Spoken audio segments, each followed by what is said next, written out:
Nothing all service long. One more time. Shout, rise up. Rise up. We're wanting to challenge you to pursue purpose and possess promises. Genesis 14, I'm reading from the New King James Version, and I'm beginning with verse number 17.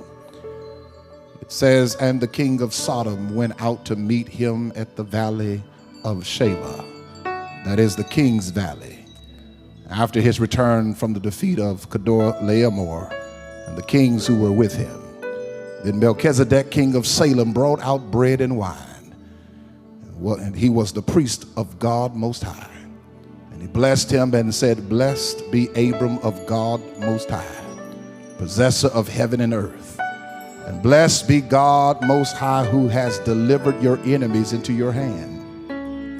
And he gave him a tithe of all. Now the king of Sodom said to Abram, Give me the persons and take the goods for yourself. But Abram said to the king of Sodom, I have raised my hand to the Lord, God Most High, the possessor of heaven and earth, that I will take nothing from a thread to a sandal strap, and that I would not take anything that is yours, lest you should say, I have made Abram rich, except only what the young men have eaten, and the portion of the men who went with me, Anar, Eshcol, and Mamre. Let them take their portion." I simply want to tag this text this morning, the test of triumph. The test of triumph. The test of triumph. How do you handle success? What's your spiritual disposition when you experience victory?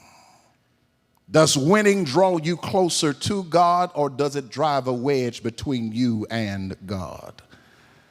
Does achieving your goals lead you to seek God more, or does it lead you to boasting about yourself?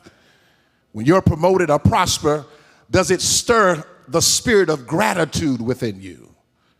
Or does it create a sense of entitlement? You see, the greatest test of faith is not always in the throes of trials.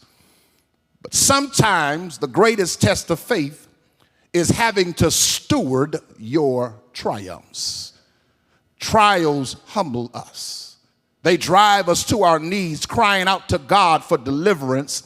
And in the valley of struggle, we're aware of our dependence on God. But what happens when the struggle comes to an end? What happens when the doors swing open, the blessing flow, and the victory is ours? That's when another kind of test begins. A test that reveals our commitment to God. This is the story of Abram in Genesis chapter 4. Abram had just returned from a miraculous victory. With only 318 men, he had defeated a coalition of powerful kings to rescue his nephew Lot. It was the kind of triumph that could easily go to one's head. But the real test of Abram's character was not on the battlefield. But it was after he had won the battle, and now he had to stand face to face with two kings, both offering him two different futures. One king offered riches, but the other king offered a blessing. One king offered the spoils of Sodom, while the other pointed him to give God the glory. It is here that when we look at victory, victory reveals who you really are. While struggles refine you, it is triumph that exposes you. Because when you're fighting, you're desperate for God's help. But after you've won, the question is, will you give God the glory, or will you take credit for yourself? This text reminds us that the spoils of success are often the snares of the soul. The rewards of triumph can become the roots of temptation. Abram had to make a choice, and it's the same choice that you and I have to face when we experience victory in our lives. Here it is that when we experience victory, will we allow it to cause us to chase after the fleeting riches of the world? Or when God gives us the victory, we're going to make sure that God gets all the credit, because it's only through God that we have what we have and we are what we are. Here's my simple sermon focus, and that is victory is not just about what you gain, but whom you glorify. I'm going to say that again. Victory is not just about what you gain, but more importantly, it's about who gets the glory out of your life. Triumph presents tests, and there are two tests in the text. The first test that we see in this text is triumph tests your devotion to God. Triumph tests your devotion to God. I told you that after the victory that Abram was approached by two kings. The first king was the king Bera, who was the king of Sodom, but the other king was named King Melchizedek. He was the king of Salem. You must understand, King Melchizedek mysteriously appears here in Genesis chapter 14. What's interesting is that there's nothing heard of him prior to Genesis 14, and there's not another appearance of Melchizedek after Genesis chapter 14. That there are some who suggest that Melchizedek is somewhat of a theophany. A theophany is a visible manifestation of the pre-incarnated Christ. It's kind of like what took place when those Hebrew boys were thrown into the fire, and the king came and said, "Didn't we throw 3 into the fire? But I see 4, and the 4th one looks like the Son of God." That's a theophany. But I believe that this is not a theophany. I believe that King Melchizedek is actually a real person, just like Abram. King of righteousness. King of righteousness, and he's the king of Salem, and it's believed that Salem, Jerusalem, the place of peace.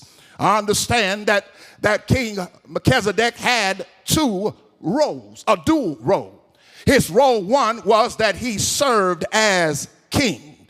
He had earthly authority, but also he was a priest, which gave him access to heavenly authority, where he served as a mediator between God and man.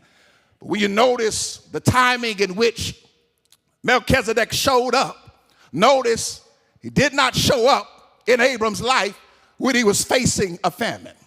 He did not show up when he was standing before Pharaoh. Neither did he show up when he was going into battle. Notice King Melchizedek did not show up until Abram had won the victory, and now he was coming back home victorious. Why? Because triumph has a way of inflating your ego, making you think more highly of yourself than you ought to. Triumph can tempt you to start reading your own press clippings and listening to the praises of people and believing that your success is a result of your ability, your skill, and your intellect. Triumph challenges your devotion because it tempts you to be pumped up and bring attention to yourself as opposed to giving God the glory. And God knew that Abram was subject to become full of pride. So before Abram could become full of himself, watch what God does. God sends King Melchizedek to come and confront him and to inform him that the victory was not because of him, but it was in spite of him. Y'all sitting there acting like you don't know what I'm talking about, because the truth is, now and then, sometimes when life gets good, we start looking in the mirror just a little bit too much. Sometimes when we got a little money in the bank, sometimes when we get the little promotion, sometimes when things are right, sometimes we forget all about God. As a matter of fact, those are the times you start going on vacation and start skipping church and start staying home from church and stop praying. But God says, listen, I know how to get your attention to remind you who's the source of your success. So watch what God does. He sends King Melchizedek, and he sends him to minister to Abram, and watch how he does it. He first ministers to his physical needs. The text says he gave Abram and his men bread and wine. This was more than just a meal. It was a reminder of God's provision. Bread symbolized daily sustenance, the practical needs that God supplies, but also the wine that helped to remind us that it represents joy, and that Abram should respond to the victory by worshiping and celebrating the goodness of God.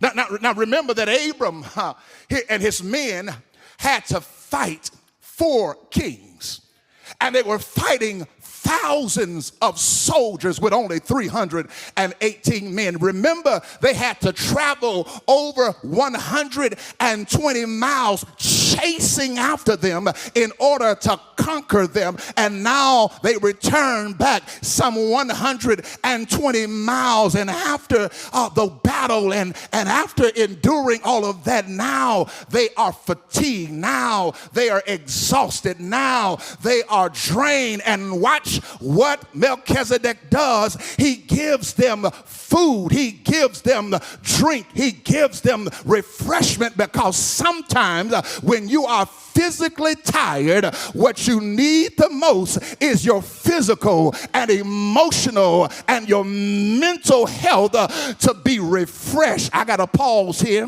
because I know sometimes we want to make sure everything stays spiritual. Sometimes we always want to use that church language in order to describe or address every issue. But sometimes it ain't always a spiritual issue. Sometimes it might be a physical issue. Yeah, the reason why you might be mean and grumpy and talking strange and looking at everyone funny, it might be the reason why you got a bad attitude is because you need to get something to eat and go somewhere and lay yourself down and get some rest. Y'all ain't helping me preach. Yes, while you trying to name it and claim it, while you trying to declare and decree it, while you trying to pray all about it, it might be God is saying you need a nap. You need some rest. You need some refreshment. See, some of y'all know what I'm talking about. After you deal with your children, after you deal with your spouse, after you have to deal with your co-worker, after you have to deal with your church member, and after everybody you had to carry and take care of, sometimes you neglect yourself. And life can be good, but sometimes everybody else is draining the life out of you. And while you're trying to figure it out, God says your deliverance just might be in your bed if you just go get some rest, lay down, be refreshed, and just wake up in the morning and know you will be better, because sometimes you got to take care of you when ain't nobody else gonna take care of you. He feeds them Their physical needs were met. You know, that's what God did for Elijah. You remember when Elijah was on Mount Carmel, he won the battle against the prophets of Baal. And after that great victory, he came down from that mountain. And after he won that victory, he was depressed. He was in despair. So much to the point he asked God, Lord, take my life. He had fallen into this dark valley. But you know what God did, how he addressed that? If you read it, God sent an angel to give him something to eat, take a nap. And once he ate and got some rest, he got up and God said, now go do what I told you to do. Sometimes you just got to take care of your physical, emotional, and mental health before you start trying to get spooky and scary and spiritual. But he addressed their physical needs, but then he addressed their spiritual needs. It says now he starts preaching. This is when the priest came out in him. And notice what he says. He says, blessed be Abram by God Most High, creator of heaven and earth, and praise be to God Most High, who delivered your enemies into your hand. Notice how Melchizedek refers to God. He refers to God as El Elyon. This is the first time in Scripture that God is referred to as El Elyon. That means God Most High. Here it is. He is talking to Abram and reminding Abram of who his God is. You got to understand, he's living in a polytheistic society where there are many gods, many people worshiping many gods. So when you start talking about God, they would ask which one, because there were many gods. But Melchizedek made sure he understood there was only one true God. And he says, your God is the Most High God. There is no God like your God. There is no one who has authority like your God, because he's the Most High God. There's no earthly king. There's no president. There's no dictator, no Congress, no judge, no Congress, no executive order, no power on earth that has the power that God has. God trumps every power on this earth, and God has the final say. And God, when God gets ready, can shut everything down and get everything back in order, because he's the Most High God. Abram, your victory is not based on your strategy nor your strength. It's because God is the Most High God. But then he also says God is not only the Most High God, but God is the creator. By calling God the creator of heaven and earth, he's reminding Abram that everything, somebody say everything, everything he had, including his men, his resources, his victory, even his breath, came from God. As a matter of fact, he wanted to make sure Abram understood, you ain't self-made. You're God-made. As a matter of fact, you got a lot, but it was given to you. I know you think you've worked for it, but the truth is the only reason you have what you have is because God was gracious toward you, because God is the creator of all things. And there's a reminder that although you get to enjoy it, listen, you don't own it, because God is the creator of everything. He says you don't even own you, because the fact is it's God that formed you. It's God that breathe into your nostrils the breath of life. It's God that wakes you up every morning. It's God that gives you your health and your strength. It is God the reason why you're in your right frame of mind. It's God the reason why you're able to put your clothes on. It's God the reason why you can drive safely down the highway. It's God the reason why you arrive to church and can worship God in church. It's God. And before you start thinking it's all you, you don't qualify to be your your own God, because in order to be a God, you got to create the universe. You got to be able to speak, the universe into existence. And until you can create a world, you don't qualify as being God. And since you are in God's world, you breathe in God's air, you ought to thank God that he gave you what you have. He's the creator. But then he says, catch this, he said, it's God that defeated your enemies. Abram, I know you went to the battle, and I know you did some swinging, but it wasn't because of your fighting ability. The reason you won is because when you went, God went with you. And while you were fighting, God was fighting for you. Okay, you ain't getting that, Abram. Okay, here it is. Abram, look at your crew and remember who you were facing. You were facing somebody bigger. You were facing somebody stronger. You were facing somebody who had more experience. And when you look at them, you should not have been able to defeat them. These 4 kings had conquered 5 kings and kept them in bondage for some 12 years. And you ain't never been to war. You ain't never had to fight. And the first time you go out to fight, you're outmanned, outnumbered, and you don't have the training. But because God was with you, that's why you got the victory. I'm trying to talk to somebody up in here, because you sitting here like you've been fighting all your battles by yourself. But if you look back over your life, the reason why you can say you're an overcomer, because God has been fighting for you.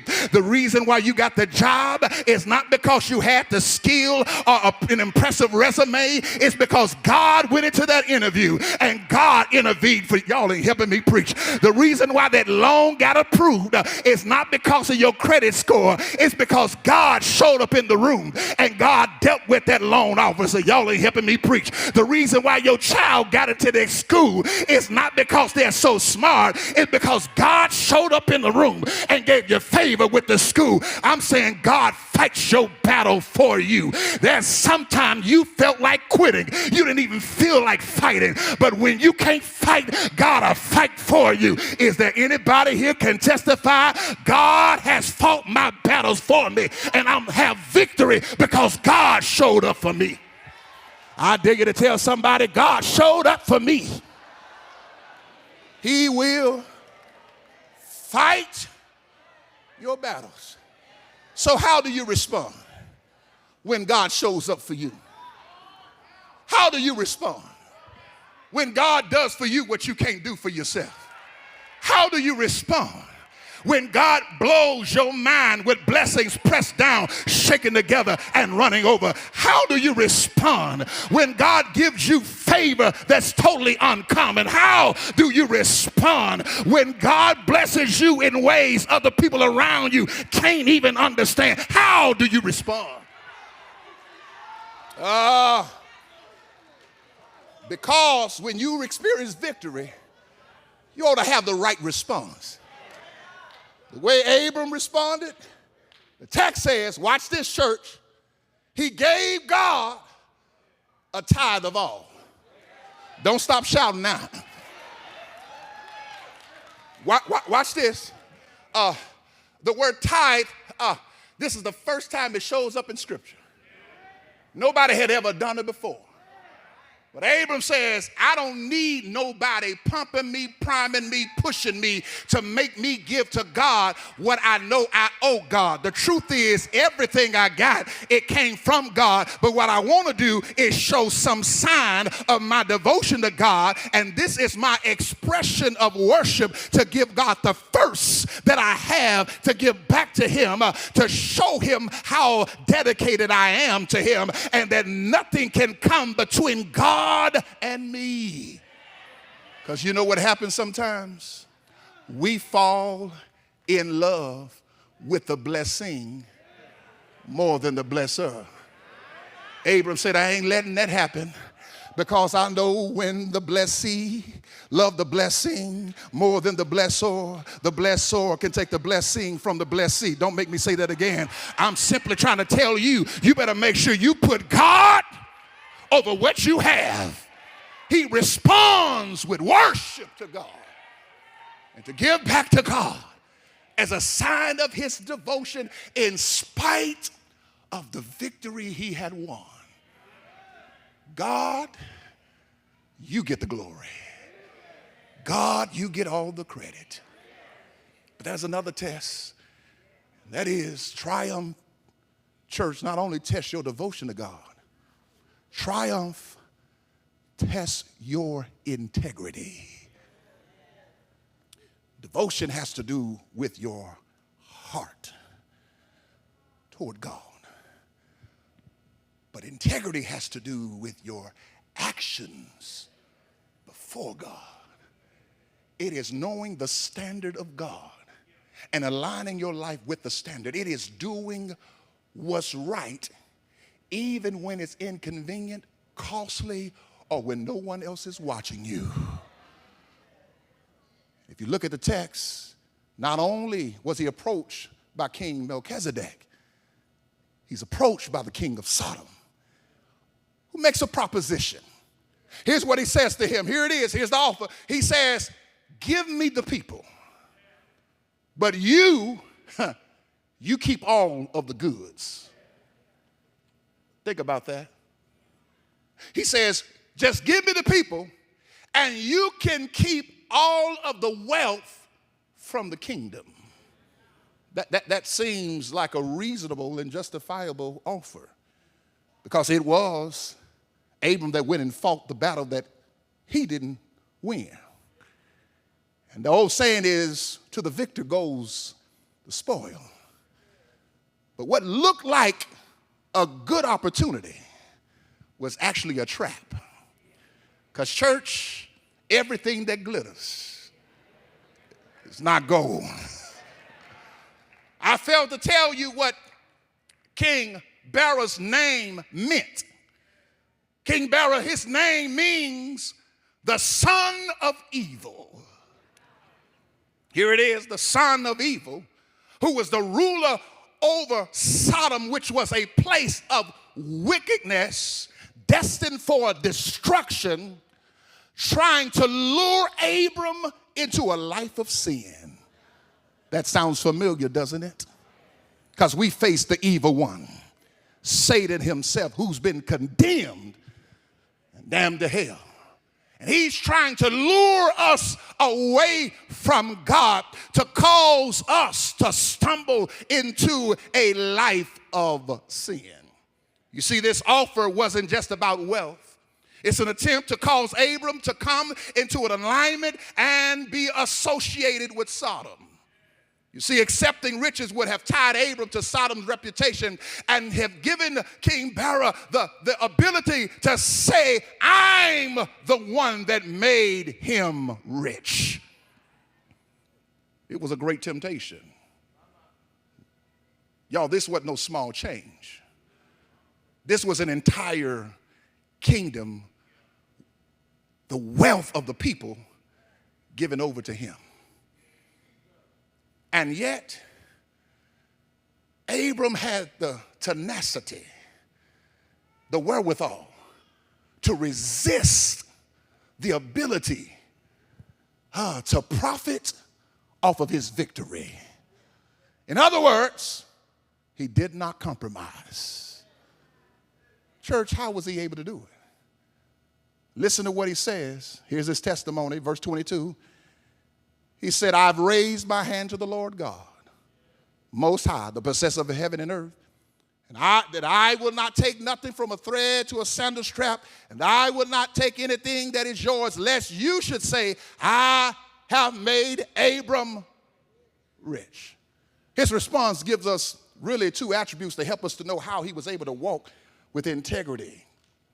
One was discernment. Let the church say discernment. Remember what he says. He says when he's offered all of these riches, he says, I've already raised my hand to God, And I have already made an oath to God saying, I will not take a thread or a sandal strap lest you say you made me rich. What you're missing is before the evil one showed up, he had already been with God. Okay. What I'm saying is that devotion leads to discernment. Before he was tempted, he already has spent time in the presence of God. See, some of y'all don't understand these past 14 days, we ain't just been praying and fasting just to fill the calendar and say we've been doing something. No, y'all, we've been laying before the Lord. We've been praying and we've been fasting because we need God to give us the spirit of discernment. See, I don't know what's coming down the road. I don't know what the enemy is trying to plot me, how he's trying to plot me. I don't know what trap he's setting for me and my house and my church family. So I got to lay before the Lord and I got to pray because I need revelation. I need discernment. And when you spend time with God, God will open up your eyes. God will give you revelation and God will expose some people. God will expose some opportunity. See, there's some things people are trying to use to lure you away. But when you've been in the presence of God, you can already see them coming before they even show up. Y'all ain't helping me preach this. I'm trying to tell you there are some opportunities that sound good, but it ain't God. And God will give you the discernment to be able to turn down some stuff that folks say you are crazy for not taking it. There's a salary that somebody's being offered and people are saying you are crazy for not taking it. There's a title you're being offered and some folk are saying you are crazy for turning it down. But you can't listen to your commentators in your life because when God has spoken to you, you already know if God shuts one door, he's setting you up for a greater door. See, why would you take the riches of Sodom when God has already told you he's going to bless you, Abram, to become the father of many nations? Why would you settle for the riches of Sodom when God says he's going to use you to bless the whole wide world? I'm trying to tell you, if you can say no now, God is setting you up for a greater yes down the road. You don't have to jump at every Tom, Dick, and Harry, because if you learn how not to settle for Ray them, God's got something better down the road. You've just got to learn how to resist now. Shut it down now. Say no now, because you know what's coming down the road.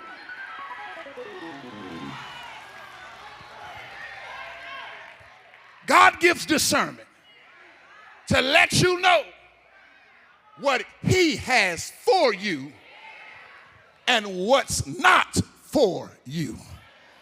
But it's also, church, discipline. Let the church say discipline. Because even though you may have discernment, you still need discipline. Because the truth is, you already know there's some stuff you don't need. But you ain't got the discipline to say no to it.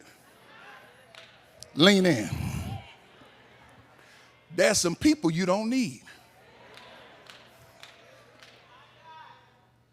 But you ain't got the discipline to say no. You need discipline because y'all, church, here it is. Integrity is about consistency. So you do understand there's levels to this. In the last chapter, Abram compromised, which shows a lack of integrity. Chapter 14, his integrity is intact. Down the road, what you're going to see, his integrity going to falter again. Because sometimes when it comes to integrity, some days we got it.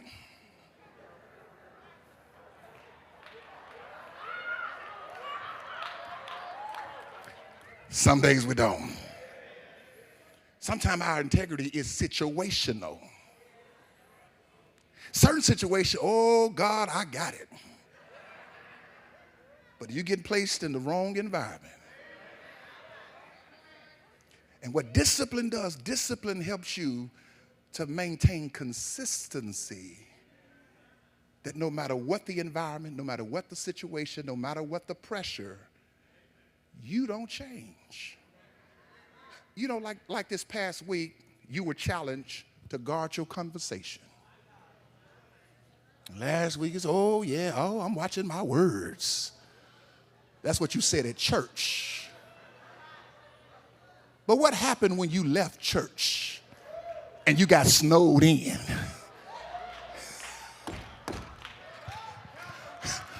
What were the words that were coming out of your mouth? Were there some conversations that you were involved in and you didn't even realize, and before you realize it, you started saying, am I gossiping? Are some words you know you weren't supposed to say last week, and I told you to say Jesus, but you didn't call on his name? Because y'all, sometimes we compartmentalize our spiritual lives. We got a way we act in the street and a way we act in the sanctuary. But when it comes to integrity, you don't change how you live and how you carry yourself. You are who you are. So when you see me in the sanctuary, I ought to be the same when you see me leaving the building. Somebody shout discipline. And that's what it took in order to get him to the place of integrity. Now here's the thing.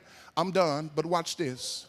The only reason Abram was able to overcome the test and temptation was because he spent time with the king. Because King Melchizedek intervened. Because there was intercession, he was able to overcome the evil plot. Now watch this, I'm done. But if he was able to overcome the plots of the enemy because he had a king that showed up for him, how much more should we be able to overcome every trap, every plot of the enemy because we have the King of Kings who showed up for us? I told you, I promise you, I told you Melchizedek is a type of Christ. He's the foreshadowing of Christ. But what you got to understand, he's not Christ. But when Jesus showed up, and when Jesus went on that cross, and when Jesus died, and when Jesus got up on the third day with all power, Jesus gave us the victory. Jesus gave us the power to be able to overcome every trick of the enemy. So we don't have to succumb to it. We don't have to yield to it. We can walk in victory every day of our lives. You can walk in power. You can walk in authority. I'm trying to tell you, listen, just because your body craves it don't mean you have to give in to it.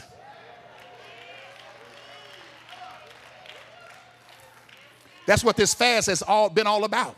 It's about putting your body in subjection. In other words, keeping your flesh in check.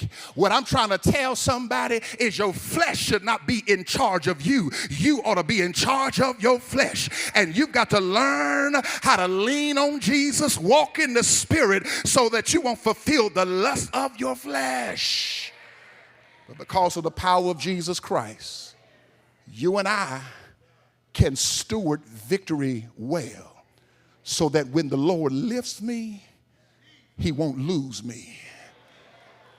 When he blesses me, I won't get the big head. I will say every time, to God be the glory for everything he has done. Come on, give God praise in this place. Every person standing. Every person standing. The enemy